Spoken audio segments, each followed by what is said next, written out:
In 1933, a woman in Gary, Indiana dug dandelion roots from her yard, roasted them until dark, ground them with a rolling pin, and brewed them like coffee. It was not coffee, but it was hot and dark and bitter, and holding the cup felt normal. That is number 4 on this list. Number 3 was peanut butter disguised as sausage. Number 1 cost 12 cents and looked like a real breakfast because looking normal was the whole point. Hit subscribe because one of these was on your grandmother's table. Let us count them down. 20. Plain oatmeal. With water. Rolled oats, water, and salt. Simmered for 5 minutes. Under 1 cent per serving. This was the sound of the Depression. The quiet bubbling of oats in a pot on a cold morning. No sweetness, no richness, no variety. A mother served it in silence because there was nothing to say about it. The children ate it because they were hungry. The warmth of the oatmeal was its own comfort. Not the taste, not the nutrition, but the warmth. Decades later, some refused oatmeal for the rest of their lives. Others ate it daily, unable to break the habit of survival. Quaker Oats marketed aggressively during the Depression because they understood that oats were the cheapest hot breakfast in America. They were right. 19. Sugar toast. Bread toasted, buttered while hot, and sprinkled heavy with white sugar. Under 2 cents. In homes where candy was a Christmas luxury, sugar toast was as sweet as life got. The sugar partially dissolved into the butter, creating a glaze that crunched under a child's teeth. 3 ingredients, 2 minutes, and a child who believed that breakfast was a treat. Nobody called it a recipe. It was just bread and butter and sugar. But to a child who never tasted a candy bar, it was everything. 18. Poor man's gravy. On bread meat, drippings from the jar on the back of the stove, flour stirred in, water added instead of milk until a thin, pale gravy formed. Poured over toast, under 2 cents. This was the gravy of desperation, made when there was no milk, no meat, no sausage, just flour, fat, and water. Everyone at the table knew it was the thin kind, the kind that meant times were hard. Nobody named it because nobody wanted to. 17. Rice porridge. Leftover rice simmered with extra water until it broke down into a thick, starchy porridge. Under 2 cents. In Chinese-American communities, congee had been a daily breakfast for generations. During the Depression, when poverty made it a necessity rather than a choice, their neighbors discovered the technique. A cup of leftover rice became 2 bowls of filling porridge. The stretching was the genius. 1 grain, 4 times its volume, and a family fed. Rice porridge was the breakfast that connected 2 worlds, the American Depression and centuries of Asian cooking tradition, through the shared experience of making 1 cup of grain feed a family. 16. Bread and peanut butter. Peanut butter spread on bread, under 4 cents. Peanut butter became the Depression's miracle food. Cheap to produce, shelf-stable, packed with protein and calories. The government distributed it through commodity programs. A jar and a loaf of bread could feed a family breakfast for a week. Many families ate it plain because they could not afford jelly. The jelly was a luxury that came later. The PB&J sandwich that every American child knows today was born when families could finally afford both halves. During the Depression, most could only afford half. 15. Depression pancakes. Flour, water, baking powder, salt, and a teaspoon of sugar. No eggs, no milk. Under 3 cents per batch. The mother's deception. She made pancakes that looked like pancakes and tasted mostly like pancakes. And the children did not know that real pancakes had eggs and milk. The baking powder provided lift. The sugar provided browning. The children ate them with whatever sweetener was available and believed breakfast was normal. 14. Cornmeal mush and milk. Cornmeal whisked into boiling salted water, cooked until thick, served in bowls with cold milk poured over the top. Under 2 cents. The contrast of hot mush and cold milk was the point. Cornmeal mush was what you made when oatmeal was too expensive. Native Americans had been making corn porridge for thousands of years. During the Depression, when millions of Americans were as desperate as pioneers, cornmeal mush came back. Here is something worth knowing about Depression breakfasts. They ran on 3 ingredients: flour, cornmeal, and oats. Those 3 grains, combined with water, fat, and whatever else the pantry held, produced every breakfast on this list. Oatmeal was oats and water. Mush was cornmeal and water. Pancakes were flour and water. Gravy was flour, fat, and water. The woman who could turn those 3 grains into different breakfasts every morning was performing the same trick over and over, but making it feel new each time. Her children never knew they were eating the same thing in different shapes. That was the art. That was the deception. That was the love. 13. Saltine crackers and warm milk. Saltine crackers crumbled into a bowl. Warm sweetened milk poured over them. Under 3 cents.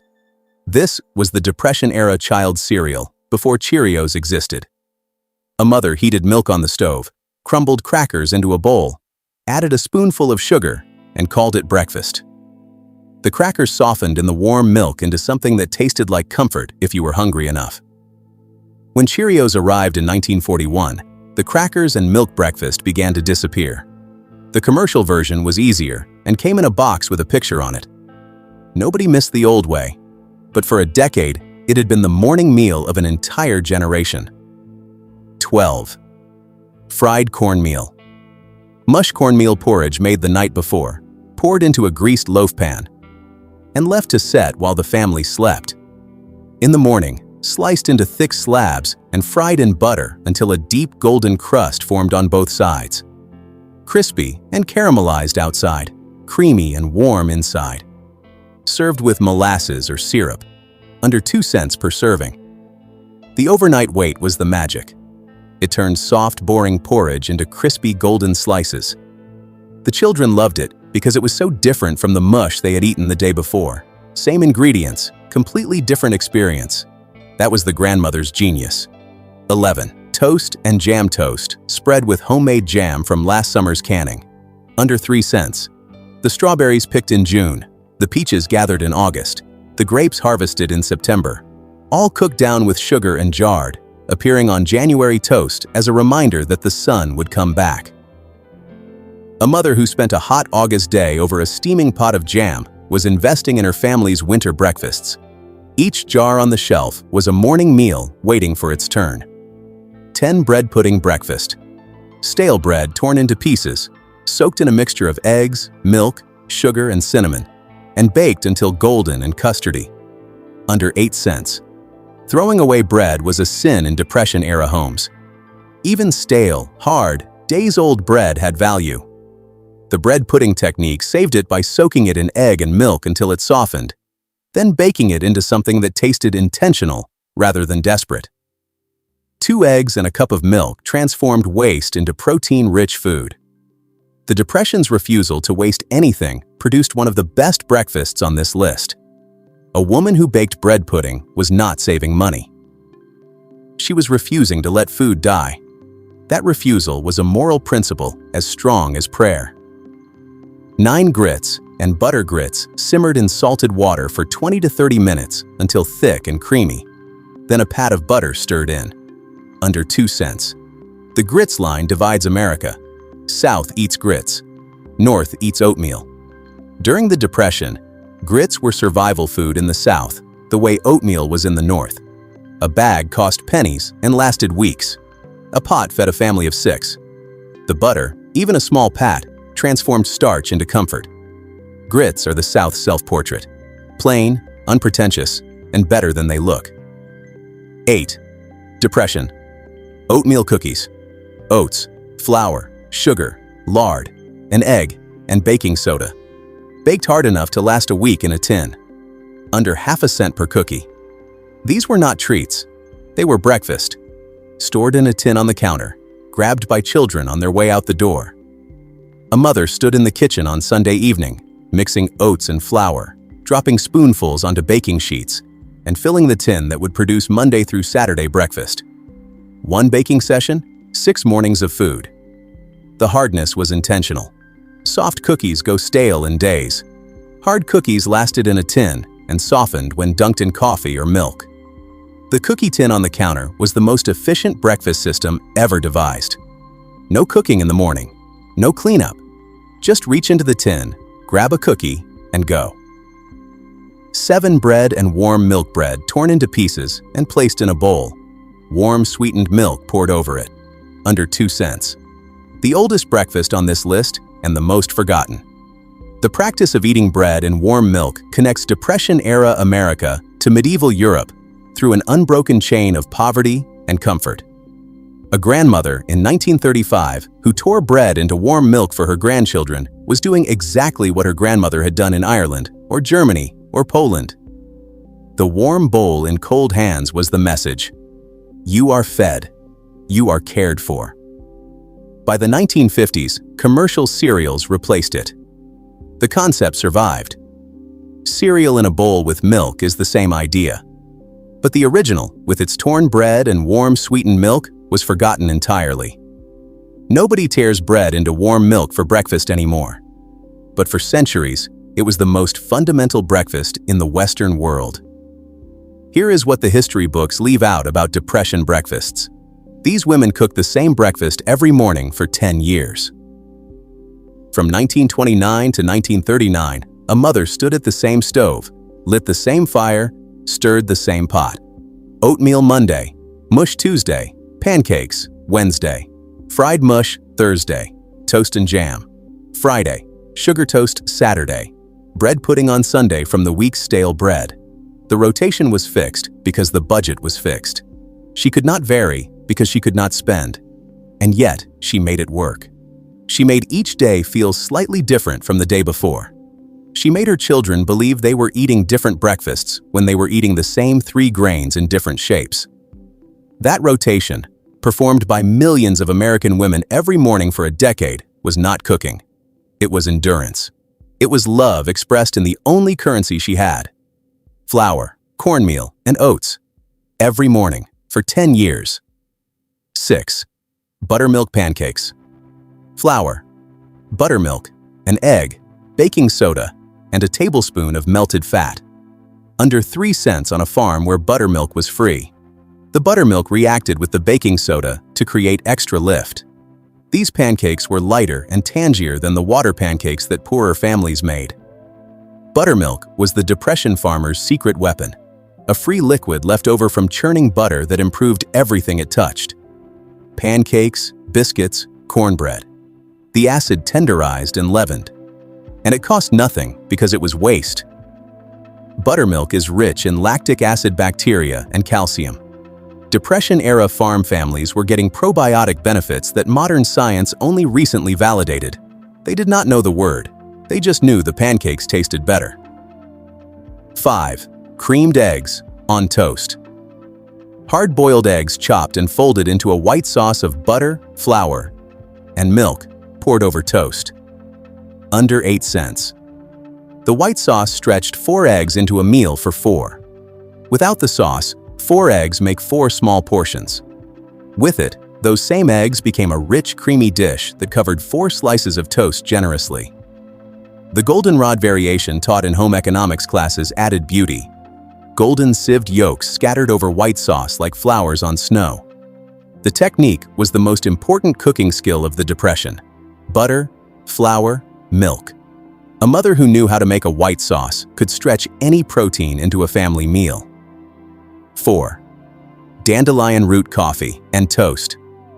Dandelion roots dug from the yard, roasted in the oven for 2 hours until dark, ground with a rolling pin, and brewed like coffee. Served with toast and butter. Free. The result was not coffee. Everyone knew it was not coffee. But it was hot and dark and slightly bitter, and the morning ritual of holding a warm cup was preserved, even without the real thing. The pretense mattered more than the taste. Women dug dandelion roots from their yards and roasted them because the rhythm of the day required coffee, and if real coffee was too expensive, the yard would provide. Today, dandelion root tea sells for $8 to $15 per package at health food stores. Depression women drank it for free because they had no choice. 3. Mock sausage patties Peanut butter mixed with sage, salt, pepper, and onion powder, shaped into patties and fried until browned. Under 5 cents per batch. The sage was the trick. Sage is the flavor that defines breakfast sausage. When you season anything with sage, salt, and pepper, your brain registers sausage. The peanut butter provided protein and fat. The patties browned in the pan and developed a crust. They were not sausage, but they were closer than anyone expected. A mother who could not afford meat, but whose family expected sausage, discovered that one herb could trick the palate. She mixed peanut butter with sage, formed patties, fried them, and served them alongside eggs and toast. The children ate sausage without knowing it was peanut butter. The Depression's greatest culinary deception, performed by millions of mothers who understood that the appearance of a normal breakfast mattered as much as the reality.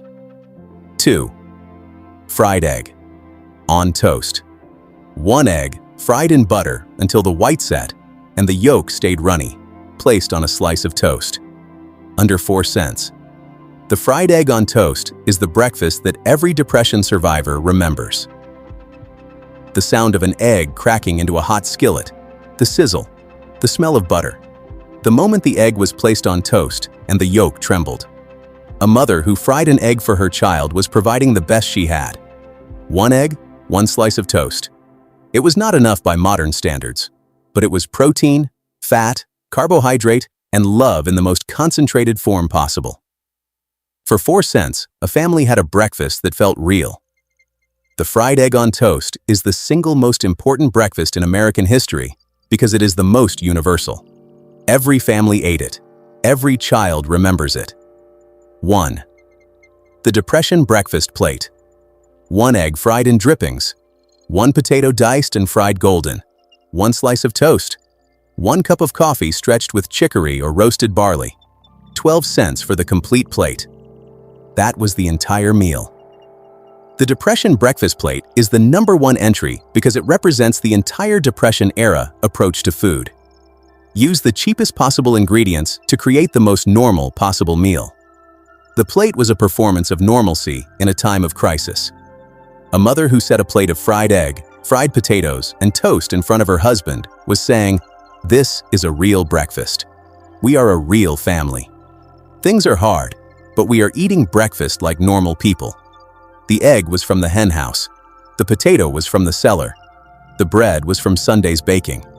The coffee was stretched with chicory to make it last. But the plate looked like breakfast. And looking like breakfast mattered. It mattered because the Depression took everything: jobs, savings, homes, dignity. And the one thing a mother could still provide was a breakfast that looked like it belonged to better times.